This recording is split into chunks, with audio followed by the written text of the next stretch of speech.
It's already offensive. I love it. Although,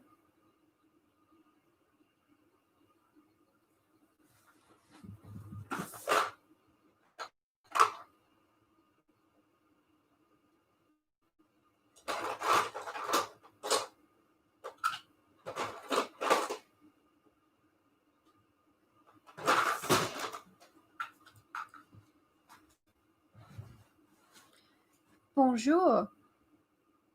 I didn't voir you there. I was just reaching down to find my gloss à lèvres. Oh. C'est très bon, as the French might say. Bonjour, mon ami. And bienvenue. That's so good, Josh. Well done. A+. I decided to go offensively French with the costuming.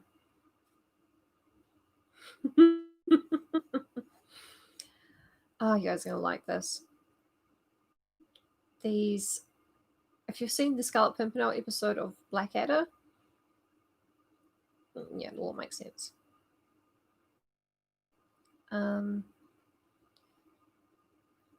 Basically, Scarlet Pimpernel is,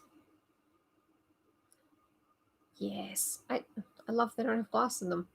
The glare, you know. So the idea is, right, the year is 1793. Always, no matter how many books she writes, the year is always 1793. So I guess it was a really busy year or something. The French Revolution is kind of raging over there. And Sir Percy Blakeney, a careless man about town aristocrat who's like super rich and charming and never takes anything seriously, has a secret identity. He's Bruce Wayne, basically. So as the Scarlet Pimpernel, he sort of pops over to France and rescues aristocrats from the guillotine. Nowadays, we don't think of that as necessarily a good thing all the time. Thank you. I'm going to get cancelled by French Twitter. I don't care. It's totally working. This is the hat my mum bought me to wear to a wedding where she and the leader of the my country's Conservative Party were witnesses. We all wore a red on us somewhere, just to indicate, you know. We were going to wear green, but we thought he probably wouldn't get the message. Yeah. This is Batman if he rescued rich people from consequences. Pretty much. I don't know if we should be cutting people's heads off, but bringing them over to England and putting them back into the privileged lives they had before, that part I don't really agree with. Okay, we've chatted for about 5 minutes, nearly. God, I need a haircut. It's getting out of control. Where did I have it when I started? Was it around this way? No, it was around the other way. That's it.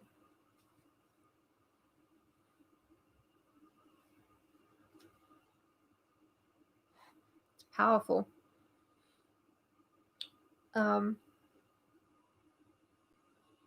Okay, another 5 minutes until we can start. Well, so yeah, Percy Blakeney, he's got two best friends who also act like Bertie Wooster in a frock coat. Nah, it's a little bit too early for frock coats. You know what I mean. but they are also actually handsome men of action. And they all, the group is the Scarlet Pimpernel. And he has a beautiful French wife named Marguerite, who used to be on the stage. So the Scarlet Pimpernel's biggest enemy in France is a guy called Chauvelin, who's a revolutionary, and he hates the Pimpernel, and he's in love with Marguerite. So you got the backstory. I don't think you need any more than that.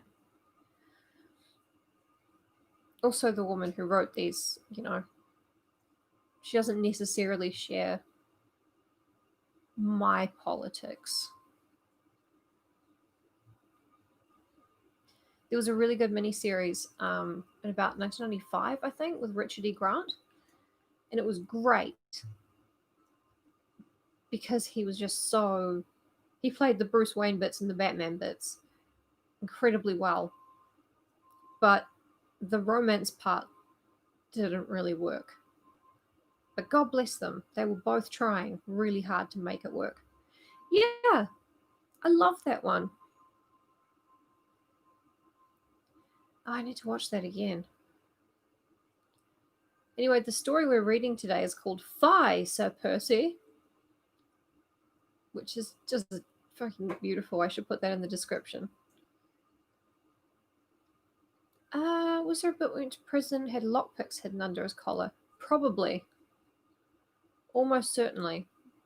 I remember there was a bit where his tailor was making him a coat. He was like, Monsieur wants so many pockets on this coat. And he was like, Englishman's coat is full of pockets. If I went to the river, they'd fill and I'd drown. I can't remember what that was about, though. But I guess he had escape tools of some kind. Yeah, it was a good show. I liked Marguerite. Marguerite's one of those names that I have trouble saying in English.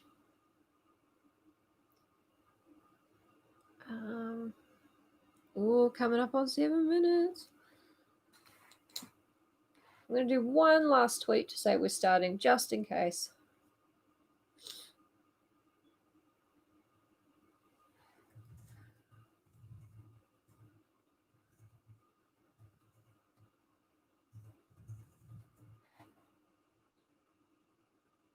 There we go.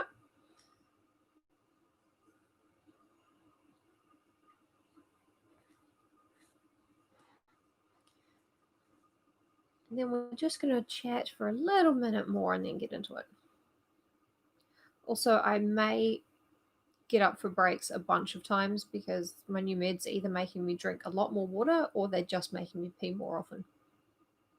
It's only day 2. We don't know yet. Oh, I should have worn my Che Guevara earrings. They're like little shades. They're so funny. Oh, I got my $5 worth with those. But I'm not sure if I was going for like the offensively French thing or... Yeah, I don't think it would have meshed. You want one clothing philosophy at a time. So, the Scarlet Pumpernickel. Oh, that makes me remember something about that, but not in a way that stays. Yeah, the meds are helping a lot. I feel a lot more awake, and I don't feel tired from standing up too long. And by too long, I mean having a shower.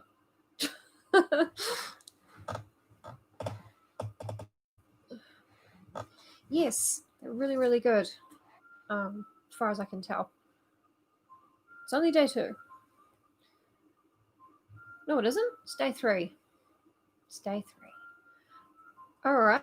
Hello, welcome. We're about to begin with... Thank you very much for helping advocate for me to get them.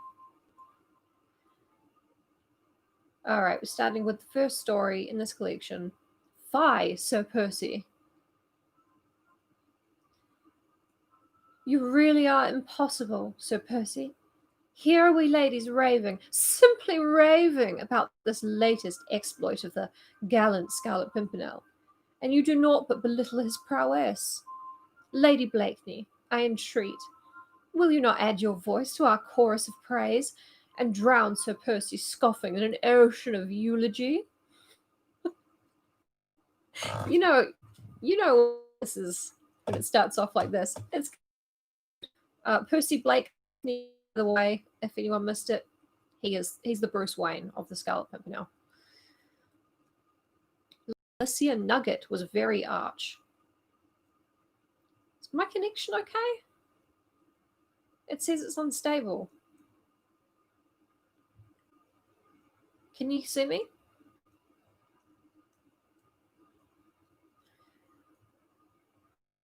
Am I here?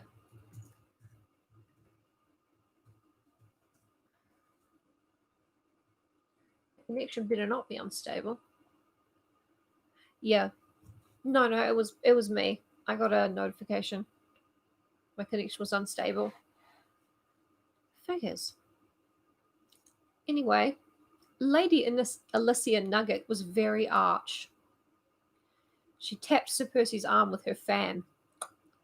She put up a jeweled finger and shook it at him with a great air of severity in her fine, dark eyes. She turned an entreating glance on Marguerite Blakeney, and as that lady appeared engrossed in conversation with His Grace of Flint, Lady Alicia turned the battery of her glances on His Royal Highness, Prince George. Handsome, Your Highness, she said appealingly. The prince laughed good-humouredly. Oh, he said, do not ask me to inculcate hero worship into this mauvais sujet. Bad subject. If you ladies cannot convert him to your views, how can I, a mere man?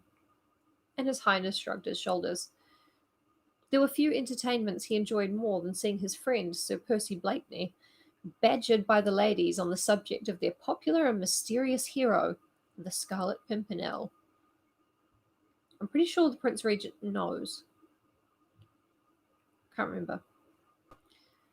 Well, Your Highness, Lady Alicia retorted with the pertness of a spoilt child of society. Your Highness can command Sir Percy to give us a true account of how that wonderful Scarlet Pimpernel snatched Monsieur le Comte de Tournon d'Agenais with Madame la Comtesse and their 3 children out of the clutches of these abominable murderers in Paris, and drove them triumphantly to Boulogne, where they embarked on board an English ship and were ultimately safely landed in. Percy vows that he knows all the facts. And so I do, dear lady, Sir Percy just now put in, with just a soupçon of impatience in his pleasant voice. But, as I've already had the privilege to tell you, the facts are hardly worth retailing. The facts, Sir Percy, commanded the imperious beauty, or we'll all think you're jealous.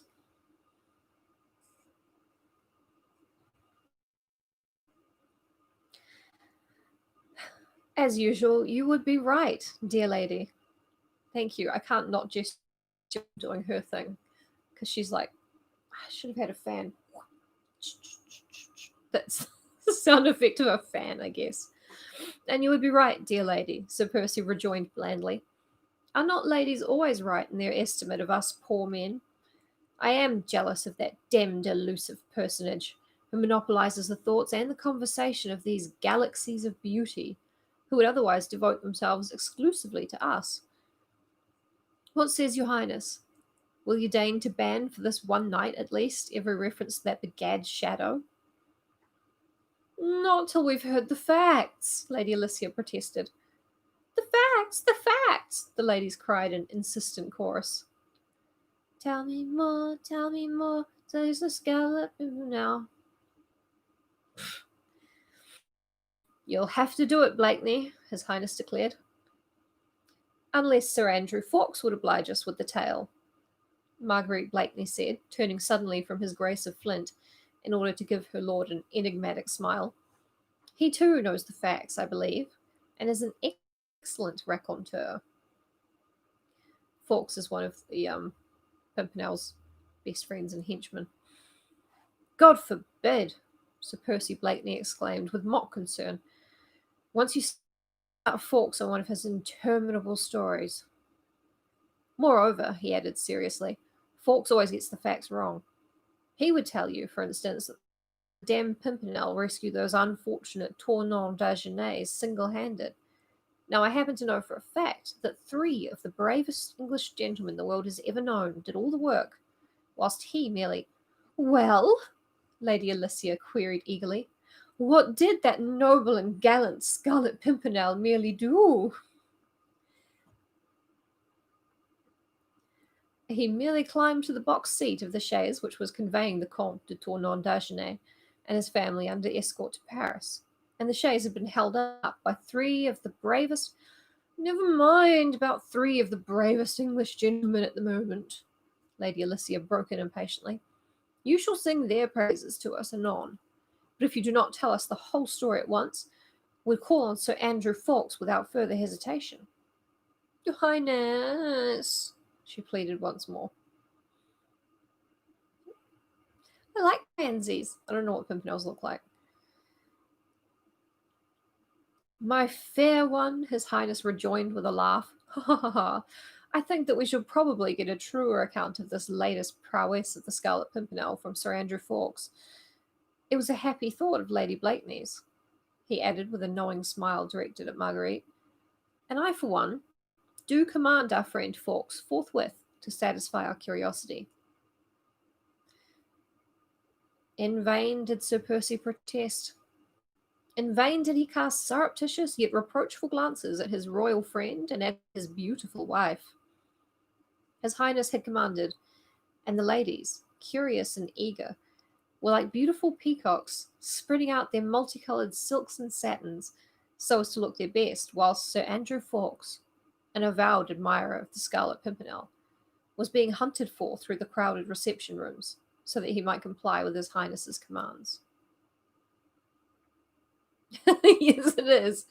It is. He was trapped in the bottom of a well with a bunch of pimpernels falling down on him. The latest prowess of the Scarlet Pimpernel. The magic words flitted on the perfume-laden atmosphere from room to room, and ladies broke off their flirtations. Men forsook the gaming tables. It was rumoured that young Fawkes had first-hand information as to how the popular English hero had snatched Monsieur le Comte de Tournon d'Agenais and all his family out of the clutches of those murdering revolutionaries over in Paris. Interesting that the men weren't involved in the ladies' flirtations.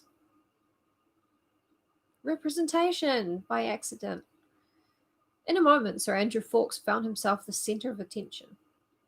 His Royal Highness bade him sit beside him on the sofa, and all around him silks were rustling, fans were waving, whilst 100 pairs of bright eyes were fixed eagerly upon him.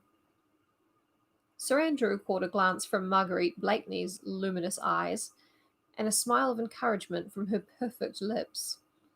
He was indeed in his element. A worshipper of his beloved chief, he was called upon to sing the praises of the man whom he admired and loved best in all the world. The bevy of beauties around him known that he was recounting his own prowess, as well as that of his leader and friend. They could not have hung more eagerly on his lips. The stories are very horny for Marguerite Blakeney. Representation? By accident? In the hubbub attendant on settling down so as to hear Sir Andrew's narrative, even the popular Sir Percy Blakeney was momentarily forgotten. The idol of London society, he nevertheless had to be set aside for the moment in favour of the mysterious hero who, as elusive as a shadow, was still the chief topic of conversation in the salons of 2 continents. Hey! John, Thunder Jim! Right, Sir Andrew Fawkes, best friend and henchman of the Scarlet Pimpernel, is telling the Scarlet Pimpernel story at a party where the Scarlet Pimpernel himself, Sir Percy Blakeney, and his wife are. It's a Batman Bruce Wayne situation, essentially. The ladies would have it that Sir Percy was jealous of the popularity of the Scarlet Pimpernel. Certain it is that as soon as Sir Andrew Fawkes had started to obey His Highness's commands by embarking on his narrative, Sir Percy retired to the sheltered alcove at the further end of the room and stretched out his long limbs upon a downy sofa and promptly went to sleep. Is it a fact, my dear Fawkes, His Highness had asked, that this gallant Scarlet Pimpernel and his lieutenants actually held up the chaise in which the Comte de Tourjon d'Agenais and his family were being conveyed to Paris? An absolute fact, your Highness, Sir Andrew Fawkes replied, while a long drawn-out of excitement went around the brilliant company. I have the story from Madame la Comtesse herself. The Scarlet Pimpernel, in the company of 3 of his followers, all of them disguised as footpads, did, at pistol point, hold up the chaise which was conveying the prisoners from their chateau of Agenais, where they had been summarily arrested, to Paris. Yeah, basically. He's Smedley or the other one. It occurred on the very crest of that steep bit of road which intersects the forest between Mézières and Épinay. No idea how to pronounce either of those. The church clock at Mantes had struck 7 when the chaise had rattled over the cobblestones of that city, so it must have been past 8 o'clock when the attack was made. Which laugh? The ho ho ho, the ha ha ha ha. Why not? Inside the vehicle, Monsieur de Tourjon d'Agenais, with his wife, his young son, and 2 daughters, sat huddled up, half numbed with terror. They had no idea who had denounced them and on what charge they had been arrested, but they knew well enough what fate awaited them in Paris. The revolutionary wolves are fairly on the warpath just now. Robespierre and his satellites feel that their power is on the wane. They better get an umbrella. They are heading out to right and left, preaching the theory that moderation and human kindness are but the sign of weakness and want of patriotism. Oh, that doesn't sound familiar.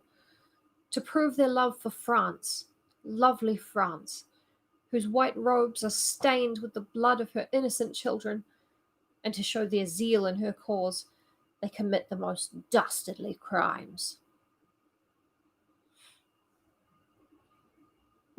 Ian the Scarlet Pimpernel is handsome and smart, well endowed too, an amazing lover. Sir Percy, we're trying to play cards. Yeah, I was in the bathroom once. I saw it. It was magnificent. And those poor Tournon d'Agenais, one of the ladies said with a sympathetic sigh. Madame la Comtesse assured me, Sir Andrew replied, that her husband, and in fact all the family, had kept clear of politics during these, the worst times of the Revolution. Though all of them are devoted royalists, they kept all show of loyalty hidden in their hearts. Only one thing they had forgotten to do, and that was to take down from the wall in Madame's boudoir a small miniature of their unfortunate queen. Forgot to take down that photo of me and Marie Antoinette. And for this they were arrested? Well, they were innocent of anything else. They were not innocent of being aristos and owning a bunch of... You know what? Never mind. We all know this. We need to put everything aside. They were innocent of everything else. In the early dawn, after their summary arrest, they were dragged out of their home and were being conveyed for trial to Paris, where their chances of coming out alive were about equal to those of a rabbit when chased by a terrier. And that was when the gallant Scarlet Pimpernel interposed, Lady Alicia put in with a sigh. He knew Monsieur de Tournon, Le Tournon d'Agenais, and his family were being taken to Paris. I believe he had an inkling of what was in the wind some time before the arrest. It is wonderful how closely he is always in touch with those who one day may need his help. But I believe that at the last moment plans had to be formulated in a hurry. Fortunately, chance on this occasion chose to favor those plans. Day had broken without a gleam of sunshine. A thin drizzle was falling, and there was a sharp headwind on, which fretted the horses and forced the driver to keep his head down, with his broad brimmed hat pulled well over his eyes. Nature, as you see, was helping all she could. The whole thing would undoubtedly have been more difficult had the morning been clear and fine. As it was, one can imagine the surprise attack.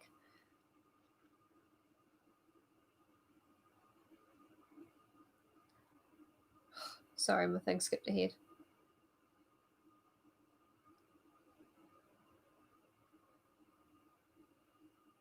Here we go. Got it. Vague forms looming suddenly out of the mist, and the sharp report of a pistol twice in quick succession. The horses, who, sweating and panting, had fallen into a foot pace, dragging the heavy coach up the steep incline, through the squelching mud of the road, came to a violent and sudden halt on the very crest of the hill at the first report. I can't hear crest of the hill without thinking, sup, dudes?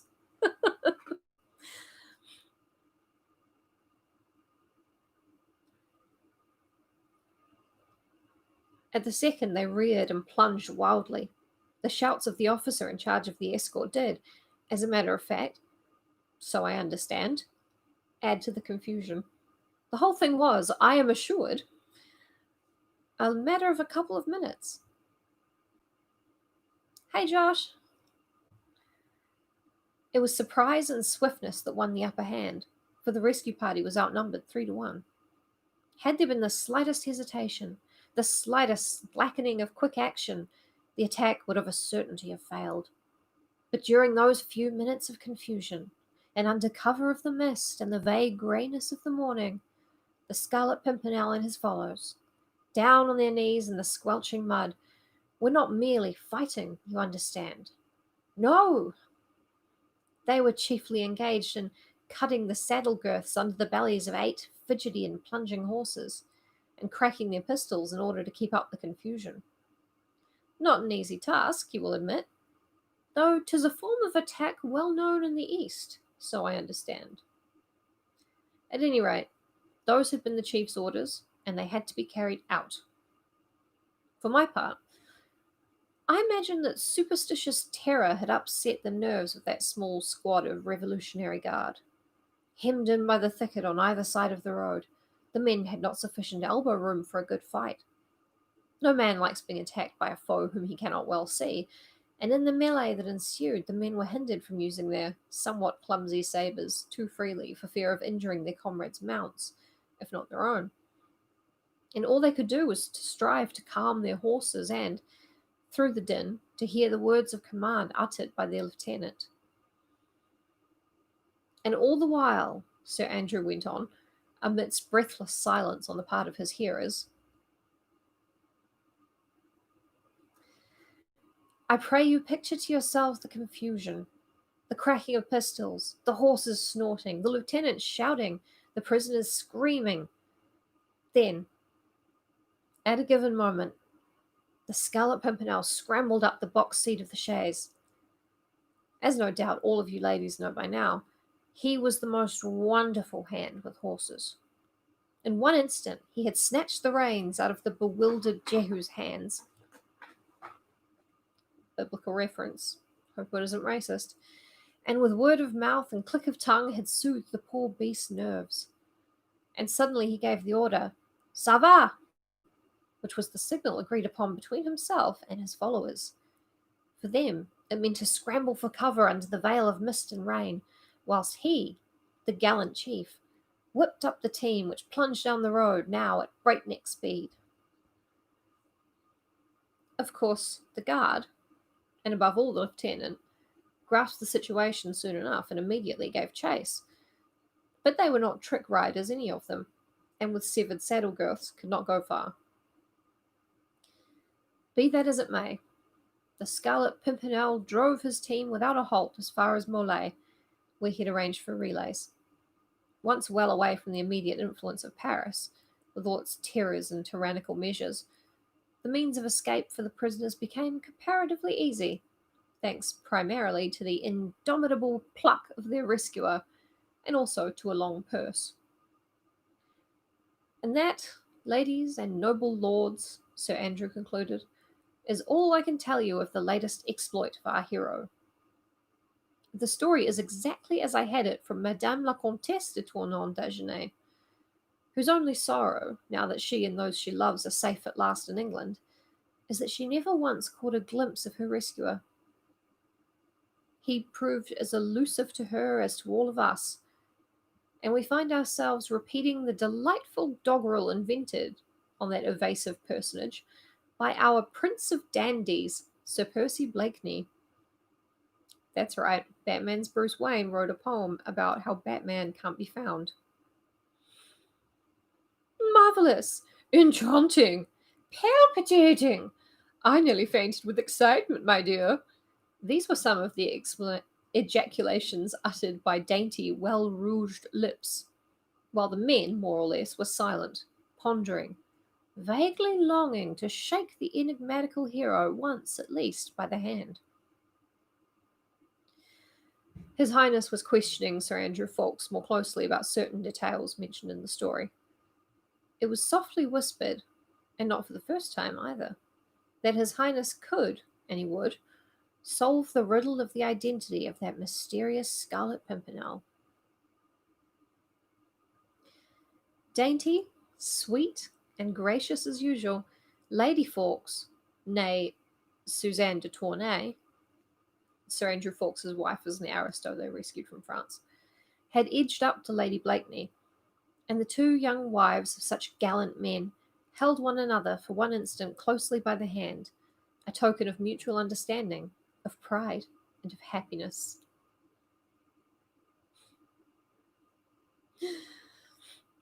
Oh, as ejaculations go, things to shout. Marvelous, enchanting, palpitating, I nearly fainted with excitement, my dear. They're all good things to yell.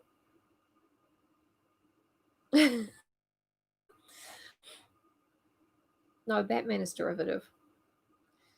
Um, one or two of the ladies were trying to recall the exact words of that famous doggerel, which, it was averred, had on more than one occasion given those revolutionary wolves over in Paris a wholesome scare. We seek him here, we seek him there. How does it go, my dear? Lady Alicia sighed. I vow I have forgotten. And then she looked in dainty puzzlement about her.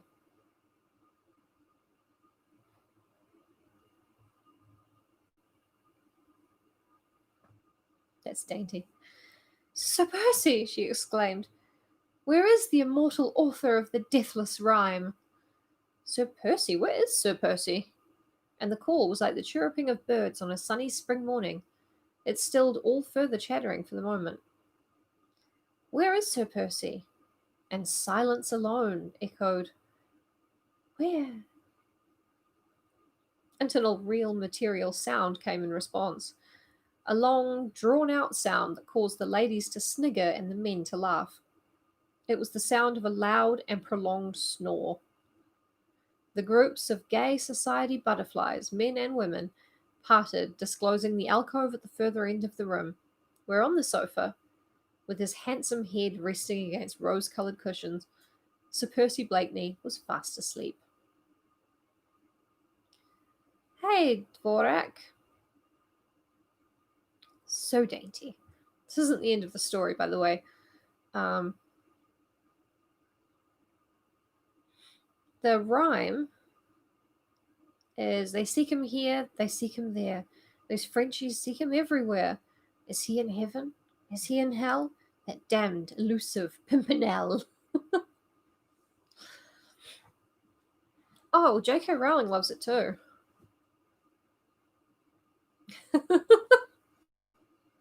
Crom's a weird thing to say when you're doing that. Unless your partner's name is Crom. Or your own. But in Paris, the news of the invasion of the ci-devant Comtesse de Tournon d'Agenais with their son and two daughters was received in a very different spirit. Ci-devant means from before. Like the revolutionaries would not call them count and countess because those titles had all been abolished. They would call them citizen, whoever. Ci devant, that's just what that means.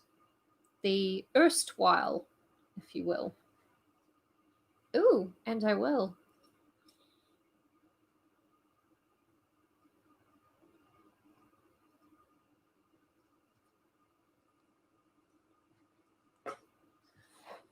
Lovely.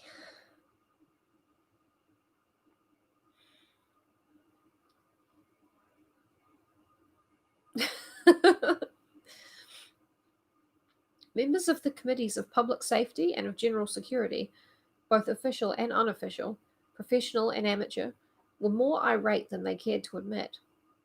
The Committee for Public Safety is the government at this point. Everyone was blaming everyone else, and the unfortunate lieutenant who had been in command of the escort was already on his way to Toulon, carrying orders to young Captain Bonaparte to put him in the thickest of the fight, so that he might, by a special bravery, redeem his tarnished honour. They've sent him to be cannon fodder. Citoyen Lozet, citoyen meaning citizen, chief of section in the rural division of the department Seine-et-Oise, was I know the Seine is a river and the Oise is also a river, but I don't know how to say the second one. Anyway, Citoyen Lozet was most particularly worried by the incident, which, it must be remembered, occurred in his district. The hand of the well-known English spy, known throughout France as the League of the Scarlet Pimpernel, could obviously be traced in the daring and impudent attack on an armed escort, and the subsequent driving of the chaise through 300 kilometres of country where only shameless bribery and unparalleled audacity could have saved them from being traced, followed, and brought to justice. Citoyen Lozet, a faithful servant of the state, felt that the situation was altogether beyond his capacity for dealing with. Those English spies were so different to the ordinary traitors and aristos whom one suspected, arrested, and sent to the guillotine, all in a turn of a hand. But how was one to deal with men whom one had never seen, and was never likely to see, if rumour spoke correctly? Citoyen Lozet scratched his bald pate and perspired freely in his endeavour to find a solution to his difficulty, but he found none. Hi, Nick. Thank you. My mum bought it for me when we were going to a wedding where she and Bill English were going to be the witnesses. Yeah, we all wore red.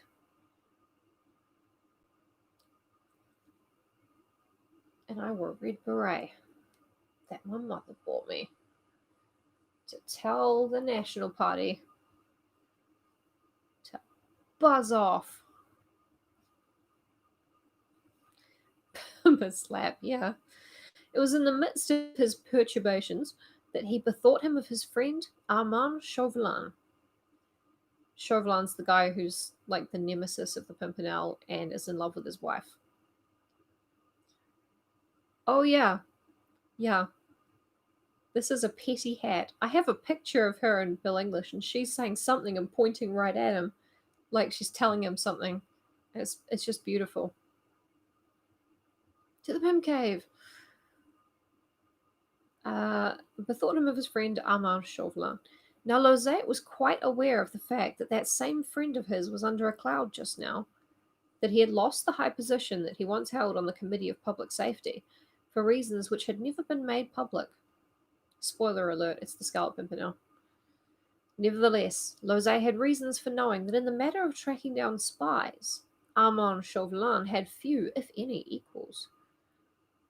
And he also knew that for some unexplained cause, Chauvelin would give several years of his life and everything he possessed in the world to get his long, thin fingers around the throat of that enigmatical personage known as the Scarlet Pimpernel. And so, in his difficulty, Citoyen Lozet sent an urgent message to his friend Chauvelin to come at once to Mantes, if possible, a request which delighted Chauvelin, with which he forthwith complied. And thus, 3 days after the sensational rescue of the Tournon d'Agenais family, those two men, Lozay and Chauvelin, both intent on the capture of one of the most bitter enemies of the revolutionary government of France, were sitting together in the office of the Rural Commissariat at Mantes. Lozay had very quickly put his friend in possession of the facts connected with the impudent escape, and Chauvelin, over an excellent glass of fine wine, had put his undoubted gifts and subtle brain at the service of the official. I really want to give all of the French people annoyingly like Monty Python style French accents, but I'm not going to. Now listen to me, my dear Lozay, he said after a prolonged silence, during which the chief of section had been able to trace on his friend's face the inner workings of a master mind concentrated on one all-engrossing object. Listen to me. I need not tell you, I think, that I have had some experience of that audacious Scarlet Pimpernel and his gang. Popular rumour will have told you that. It will also have told you, no doubt, that in all my endeavours for the capture of that detestable spy, I was invariably foiled by persistent ill luck on the one side, and the man's boundless impudence on the other. I love that phrase. It is because I did fail to lay the audacious by his heels, rascal, by his heels, that you see me now, a disgraced and disappointed man, after half a lifetime devoted to the service of my country. But in the lexicon of our glorious revolution, my good Lozay, there is no such word as fail, and many there are who deem me lucky because my head still happens to be on my shoulders. After certain episodes at Calais, Boulogne, or Paris, of which you have, I doubt not, heard more than one garbled version.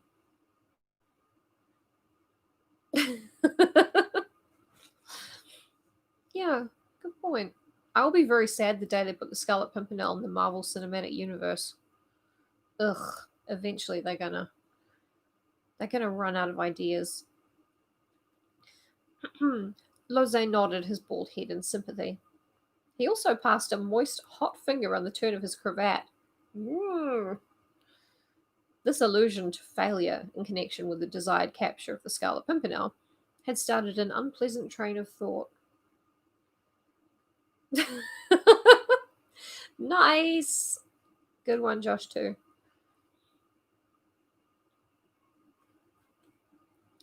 Oh, probably. Except I heard it was good. I've only told you all this, my good Lozay, Chauvelin went on, with a sarcastic curl of his thin lips, in order to make you realize the value which, in spite of my avowed failures, the Committee of Public Safety still set upon my advice. They have disgraced me, it is true, but only outwardly. And this they have only done in order to leave me a wider scope for my activities, particularly in connection with the tracking down of spies. As an actual member of the committee, I was obviously an important personage whose every movement was in the public eye. Now, as an outwardly obscure agent, I can come and go in secret. I can lay plans. I can help and I can advise without arousing attention. Above all, I can remain the guiding head prepared to use such patriots as you are yourself in the great cause which we all have at heart, the bringing to justice of a band of English spies, together with their elusive chief, the Scarlet Pimpernel. Well spoken, friend Chauvelin, Citoyen Lozay rejoined, with a tone of perplexity in his husky voice. And believe me, I'm not going to do that. And believe me, it was because I had a true inkling of what you've just said that, in my anxiety, I begged you to come and give me the benefit of your experience. That sounds a bit rude. I like it, though. Now tell me, he went on eagerly, how do you advise me to proceed? Chauvelin, before he replied to this direct question, had another drink of wine. Then he smacked his lips, set down his glass, and finally said with slow deliberation, to begin with, my good Lozay, try and bethink yourself of some family in your district whose position, shall we say, approaches most nearly to that of the ci devant tournant d'Agenais before their arrest. That is to say, what you want is a family who at one time professed loyalty to tyrants and who keeps up some kind of cult, however inoffensive, for the Bourbon dynasty. That family should consist of at least one woman, or better still, one or two young children, or even an old man, or a developmentally delayed person. Anything, in fact, to arouse specially that old fashioned weakness which, for want of a better word, we will call sympathy. Now, can you think of a family of that kind living anywhere in your district? Lose pondered for a moment or two. I don't for the moment, he said slowly, but when I look through the files, I dare say I might. You must, Chauvelin broke in decisively. That kind of brood swarms in every district. All you have to do is open your eyes. Anyway, having settled on a family, which will become our tool for the object we have in view, you will order a summary perquisition to be made by your gendarmerie in their house. You will cause the head of the family to be brought before you, and you will interrogate him first and detain him under suspicion. A second perquisition will then not come amiss. In fact, you will have it bruited all over the neighborhood that this particular family has been denounced as suspect, and that their arrest and subsequent trial in Paris on a charge of treason is only a matter of days. You understand? I do, Lose replied in a tone that sounded decidedly perplexed and unconvinced. But there is no but about it, Chauvelin retorted brusquely. You have asked my help, and I give you my orders. All you have to do is obey, not to argue. Is that clear? Quite clear, my good friend, Lose hastened to assure him. In fact, I already have someone in my mind. Which is all to the good, Chauvelin broke in curtly. On the balance of your zeal, your reward will presently be weighed. Now listen further to me. Having followed my instructions as to perquisitions and so on, you will arrange as sensational an arrest of your family as you can. The more it is talked about in the neighborhood, the better for our purpose. You understand? I do, Lose said eagerly. I see your whole scheme now. How did I miss it before? You want to induce the English spies to exert themselves on behalf of this family, so that... Exactly! I love how Chauvelin keeps interrupting. Chauvelin, sorry. Exactly. Therefore, the more sympathy you can evoke for them, the better. A pretty girl, an invalid, a disabled person, anything like that will arouse the so-called chivalry of those spies. Then, having effected your arrest, you arrange to convey the family to Paris, and do so, apparently under rather feeble escort, say, not more than 4 men. You will choose for your purpose the early dawn of a day when a thick mist lies over the land, or when a driving rain or tearing wind makes observation difficult. But not more than 4 men, remember, Chauvelin reiterated with slow emphasis, as visible escort. I understand. Instead of the usual chaise for conveying your prisoners to Paris, you will use the local diligence, and having disposed of the prisoners inside the vehicle, you will have it further packed with 6 or more picked men from your local gendarmerie, armed with pistols, and you will take a leaf out of the Scarlet Pimpernel's own book, because that 6 picked men will be disguised as other aristos in distress. Women, the disabled, old men, or what you will. You can then go even further in your trickery and arrange a breakdown for your diligence in the loneliest bit of road in the forest of Mézières, and choose the twilight for your mise en scène. Then,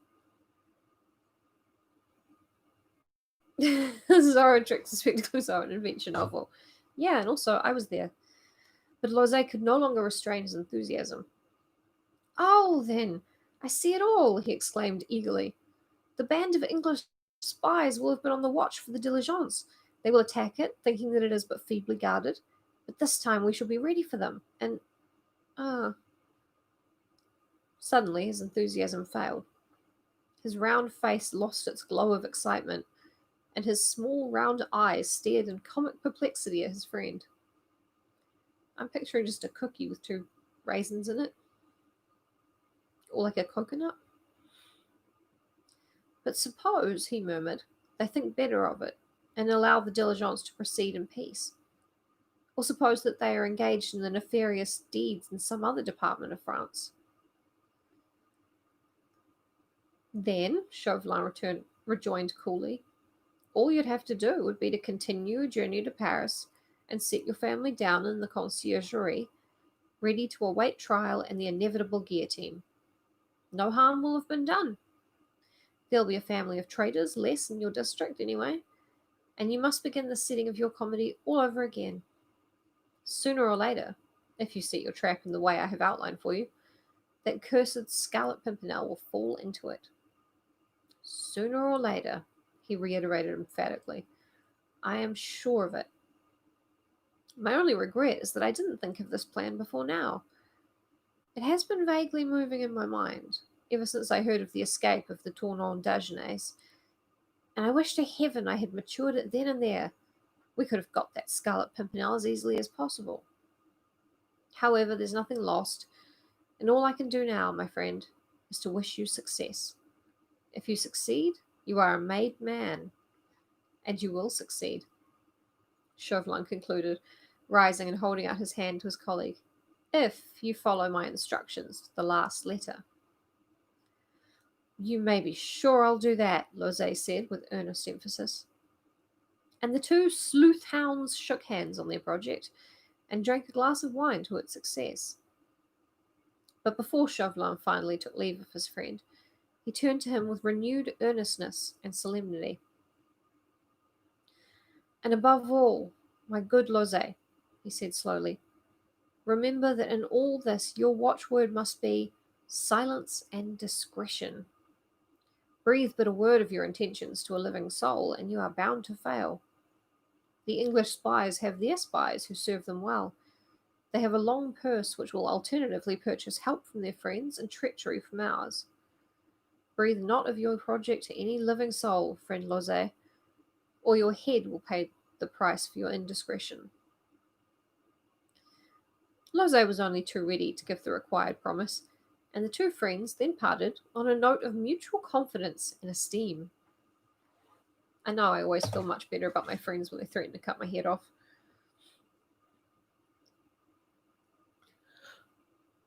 Sorry. We've been going for an hour, but it's still good. I think I'm going to, if the whole story is too long, I'm going to read until we hit an hour and a half maybe. Oh, New Zealanders, news will be on soon if you watch the news.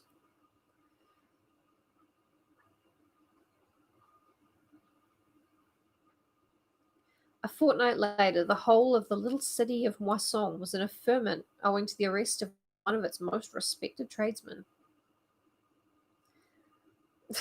Vigoron berries. Investigon berries.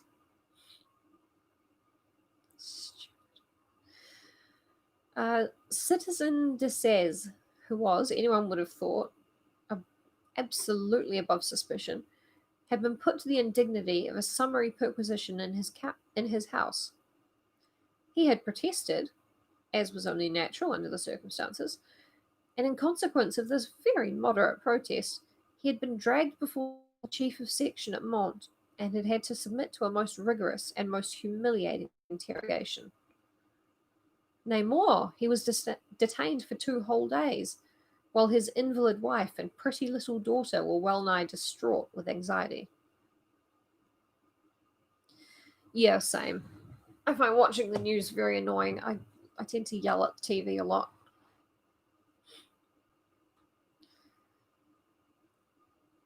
I think Hillary Barry has me blocked. Is that right?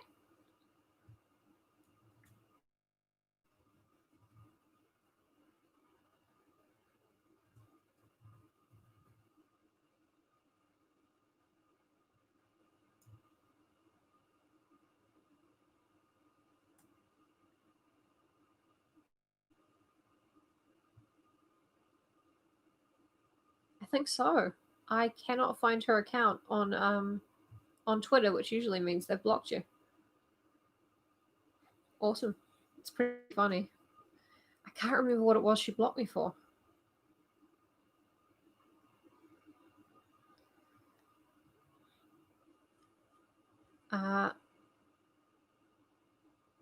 Oh no, not Halle Berry. Hillary Berry. Hillary Barry. Sorry, she's the news lady. Hillary Barry.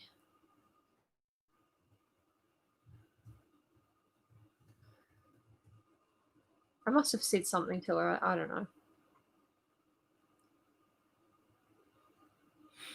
know. Then, on the top of that, there followed another perquisition, just as if anyone could suspect the de Sez family of treason against their country. They certainly had never been very hotly in favour of the extreme measures taken by the revolutionary government, such as the execution of the erstwhile king and of Marie Antoinette, ci devant Queen of France. But Citizen de Sez had always abstained from politics. He had been wont to say that God, not man, ruled the destinies of countries, and that no doubt what was happening these days in France occurred by the will of God, or they could never occur at all. He, for his part, was content to sell good vintage wines from Macon or Nuit, just as his father had done before him, and his grandfather before that.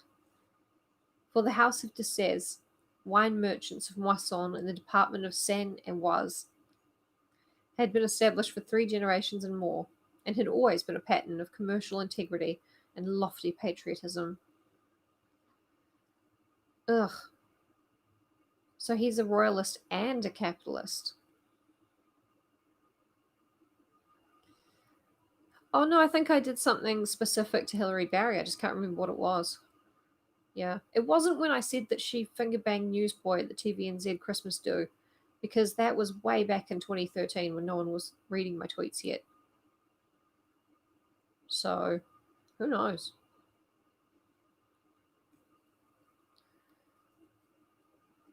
And now these perquisitions, these detentions. Wait, no, I've already said that. That's crazy.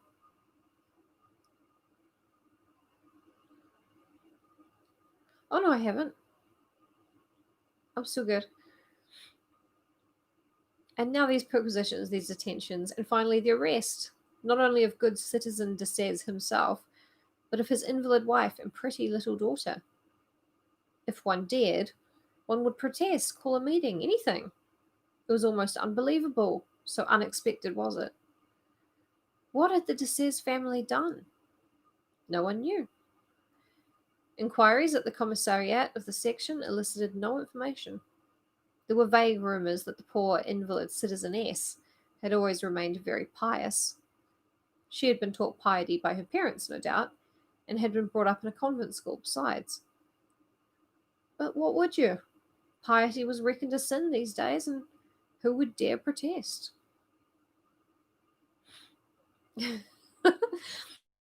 It's a guy in my country who used to go by the name Newsboy on a TV show for young adults. And now he goes by his real name, which I can never remember. I always just call him Newsboy.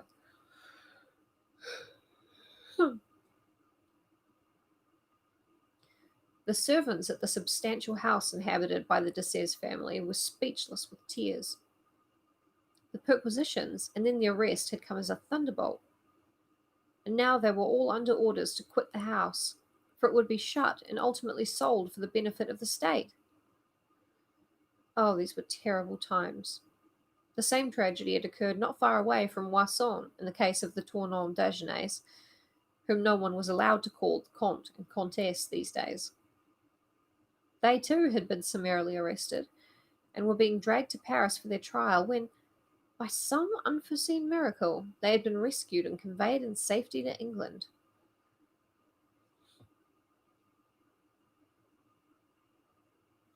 No, it's good. No one knew how, nor who the gallant rescuers were, but rumours were rife, and some were very wild. The superstitious believed in direct divine interference, though they dared not say this openly. but in their hearts they prayed that God might interfere in the same way on behalf of good citizen Desires and his family. I don't know if it was illegal at this point to be Christian in revolutionary France. Probably suspect, though. Poor Hector Desires himself had not much hope on that score. He was a pious man, it is true, but his piety consisted in resignation to the will of God. Nor would he have cared much if God had only chosen to strike at him. It was the fate of his invalid wife that wrung his heart, and the future of his young daughter that terrified him.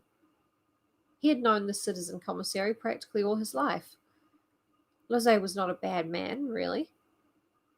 Perhaps he had got his head rather turned through his rapid accession from his original situation as a packer in the Desires house of business, with a bed underneath the counter in the back shop, to that of chief of section in the rural division of the department of Seine-et-Oise, with an official residence in Mantes, a highly important post considering its proximity to Paris. But all the same, Lozay was not a bad man, and must have kept some gratitude in his heart for all the kindness shown to him by the Desires family when he was a lad in their employ. I love this because he's doing well now. He's the boss of you, and they're like, well, when we paid you next to nothing and you were like starving working for us, we always said good morning. I mean, we never did, but we would have if,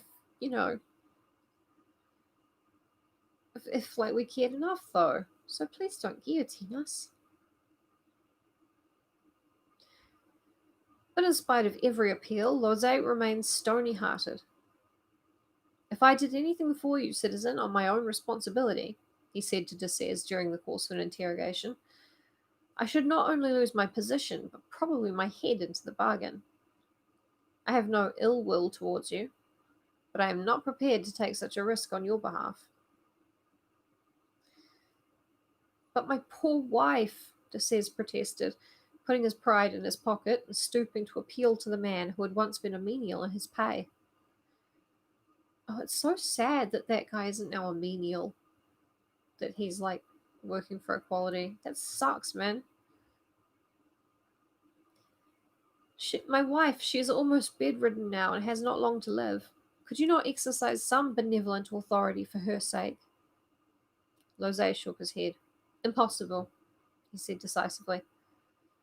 And my daughter, moaned the distracted father. My little Madeleine is not yet 13. What will be her fate? My God, Lozay, have you no bowels of compassion? Have not you got a daughter of your own? I have, Lozay retorted curtly, and therefore I have taken special care to keep on the right side of the government and never to express an opinion on anything that is done for the good of the state. And I should advise you, citizen Desires, to do likewise, so that you may earn for yourself and your family some measure of mercy for your transgressions.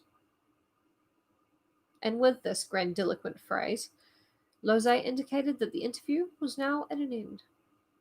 He also ordered the prisoner to be taken back to Moisson and there to be kept in the cells until the following day, when arrangements would be complete for conveying the Desires family under escort to Paris. I'm pretty sure we're only halfway through and I've been talking for a while, so this is part 1. I'll do part 2 tomorrow. I promise. But yeah, no, all aristos are actually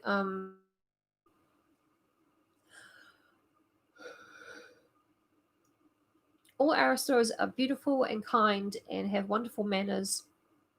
And this revolution has just been stirred up by hateful people who don't understand compassion in any way.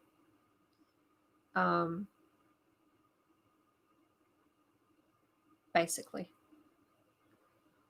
So yeah, the aristos are always the good guy, and the revolutionaries are always, not even human. That's how bad they are.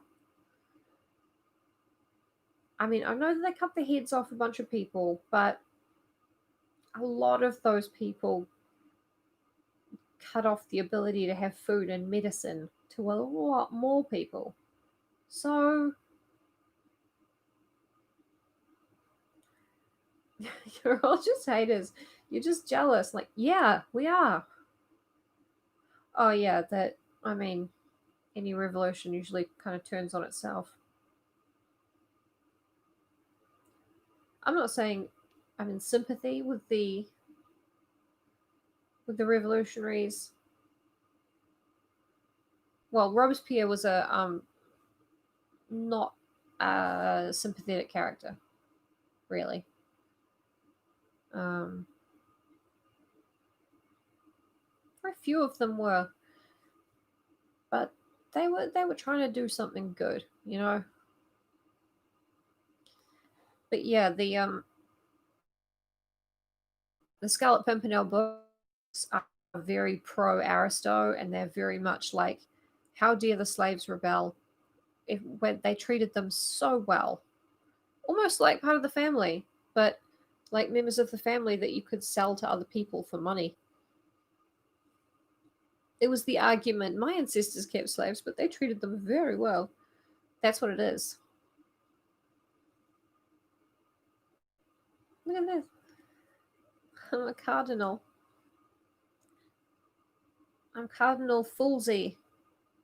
It rhymes with Wolsey. And I'm a fool. Thank you guys for being here. This has been really fun. Joy of Lady Alicia at the beginning. No, the good guys. Lil Wayne. What did Lil Wayne do? Sorry, I haven't been able to keep up with who did what.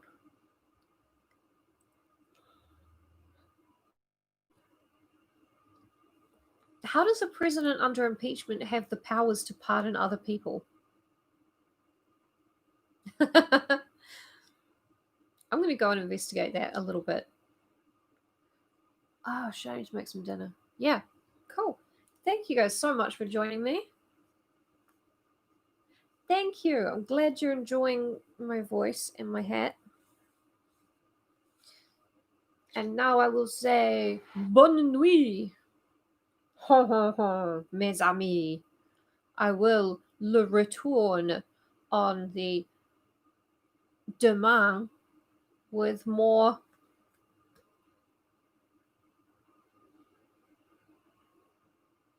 lire. Thank you guys. See ya. Merci beaucoup.